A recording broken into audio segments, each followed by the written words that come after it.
When I joined this show, I joined as a judge. There was never...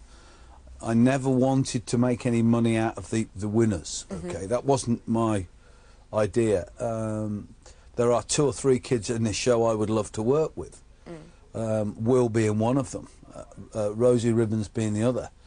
I don't have a song right now for Will, I'll be quite honest, I can't say I have. And I don't know, and I think people are slightly underselling how difficult that's going to be, by the way. I don't think it's going to be as easy as they think it is. You know, I got frustrated over a number of people who, when we criticised them, they just stood there and went, well, thank you very much, and then had a bit of a moan afterwards. The fact that he had the courage to stand there and say what he said, I mean, that's what being a pop star is all about, really. You know, it's having that determination and the bottle to disagree with people in an awkward situation, and I really admired him for it. Now, Simon Cowell maintains he always knew all along he was fantastic. He said that to me earlier on. But I mean, I put my hands up. I do not remember Will. I mean, I obviously liked him, or somebody did out of the 4, but he really has come through, and each week he is improving. And I think if anyone has improved the most, it would be Will, for me, anyway. And so I've enjoyed all his performances so far, and he's always managed to do Will's version of whatever song he's done. So he's always sounded unique, and we always said we want a great voice, someone who sounded unique, someone who had charisma, and for me he fulfills everything that I was looking for so far. I misjudged the whole package. Take away the interview before, take away the interview afterwards, judge the performance, it wasn't amazing. The package was fantastic. I'm writing a diary because I'm a nice person and I'm very thoughtful, and if Simon says something, I'll have a go at him. Then the performance, then me having a go, then him saying what he said back, and then going to the green room. It was amazing. It was a masterpiece. There they are, those judges. One of whom is now your boss. Well, you're his boss, really. Simon Cowell. But the first time you met the judges, I mean, we've discussed already that they didn't really have much to say about you, but when you left that audition room, what did you think of them? I remember, actually, I have to say, I didn't think much of I like Nikki, probably because she's just nice about me, and I just thought she's a very nice person. I like Foxy because he was funny, he was honest, he said it's a bit cheesy, a bit this, a bit that, but, you know, he had, you know, I just could tell, he said it, they both said it in nice ways. Simon was very nice to me, and I wasn't particularly enamoured towards him, which I think people knew. But what was it about? My opinion has changed. Has it? Yeah, yeah, definitely. Because as a person in the music industry, it's great because we sit and talk about music. You know, we're never going to be the best of friends. We have, and you know, why should we really, to be honest? You know, there's how many years between us, and we're just different people. He doesn't keep a diary, you don't go lap dancing. It's not a match made in heaven, is it, Will?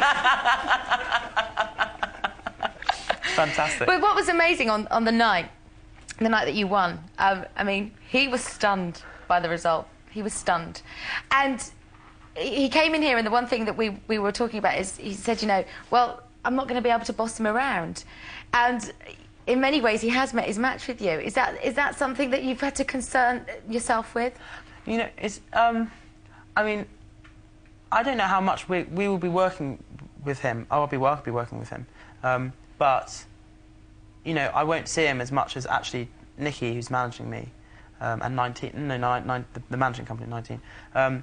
But it doesn't concern me, I think, because it's just like, you just have to be honest, and that's what I've realised, and I quite enjoy it now. Do you? Because I've spent so many times just, you know, not saying, when people have screwed me over, I don't know if I can say that, and not most of the times, but a few times, and I just think, well, actually, you know, you should stick up for yourself sometimes. Absolutely. Have you had to stand your ground with him as yet? Since winning? No, I haven't seen him. Oh. Hardly seen him. But we had, you know, and particularly I think in an artistic environment, like, you know, you have to be honest, because otherwise people will think, oh, you know, he's a bit arsey. But if you've got a problem, then you say it, and then they're like, oh, well, now I understand, and we'll work with it.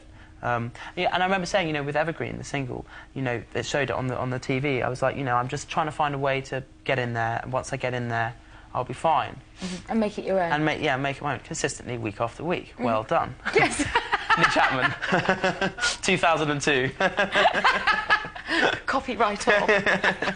But you know, they said that none of them really can remember you from those early auditions.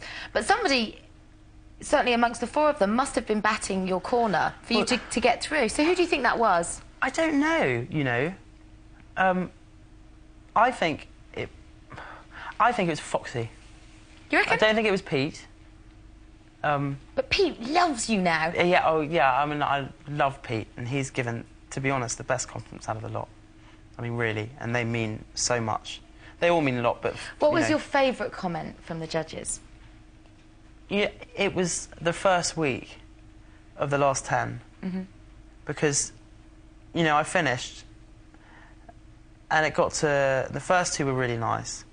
Foxy said, I think, 2 out of 10 for the jumper, 8 out of 10 something personality, and I thought, oh, that's really nice. Nikki was really nice. Then it got to Pete and Simon, and I saw Pete, and Pete goes, you know, I mean, kid, what can I say? And he was looking around, and I thought, he's just gonna, you know, he gets quite, you know. And I thought, he's really gonna, I really just thought he's gonna have me. Thought they were gonna have me. After me having a go back, it was the first kind of, it was like round 2.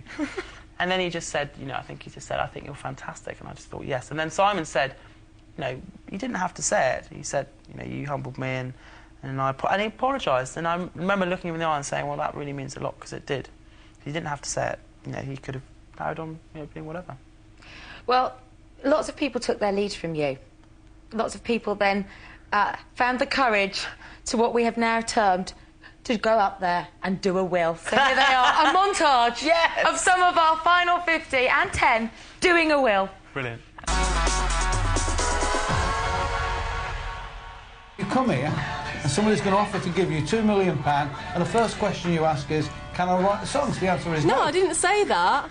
I said, will the winner get a chance? I said, will the winner get a chance? But you haven't even... put some work in. I don't think you're anywhere in the same league as Whitney Houston. But I can be, trust me. I'm worried that you can't sing very well. You think I can't sing? You're wrong, man. You're wrong. And from the cocky to the simply self-assured, go Dave. I disagree with you on that one. Of course you would. Yeah, it's your opinion. I believe in myself that I am a star. Well, you're here, so you must do. Yeah. Well, I'm so glad it's not your decision, Simon, because you just don't like anybody. If they stuck a mirror in front of their face and they tried singing to themselves, it'd frighten them senseless.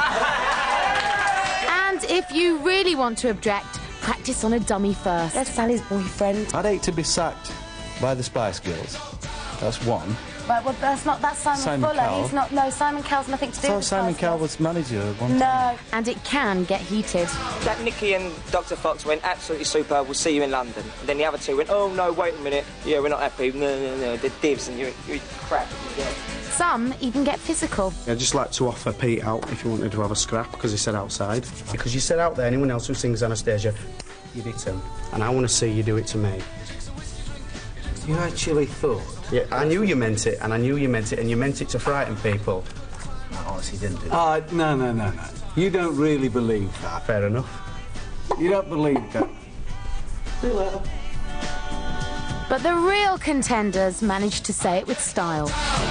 All of us have been dying to say things to you, and I've written about 10 things to say to you. Well, I just spoke as I felt, so you do the same. Did I finish? Yeah. Thank you. I think it's nice that you have given opinions on this show. I think in previous shows you haven't. You've just given projected insults, and it has been terrible to watch. I think this show, I think you have been better, and I think you have given opinions, and you've backed up your opinions, which is what the other three do, which is what I respect. It is your opinion. I don't agree with it. I don't think it was average. I don't think you could ever call that average. And it's always good to have an audience. Are you comparing yourself to George Michael? I think that's what Pete's problem was. I tried to make the song my own, though, by changing the notes and putting extra things in there, and I feel I did that well. Pete's problem is that it wasn't sung like the original song. I put a lot of different notes in there. I put, changed the tempo completely. It was very, very different. I wanted to put the Corbin stamp on it. But remember, always object politely. You've had your chance to speak. Thank you for your comments. One of the reasons I'm here is to get your criticism. It's constructive. Thank you. But Simon, I think with your waistband being so high, you might want to undo it one notch, because it might be restricting the blood flow to your head.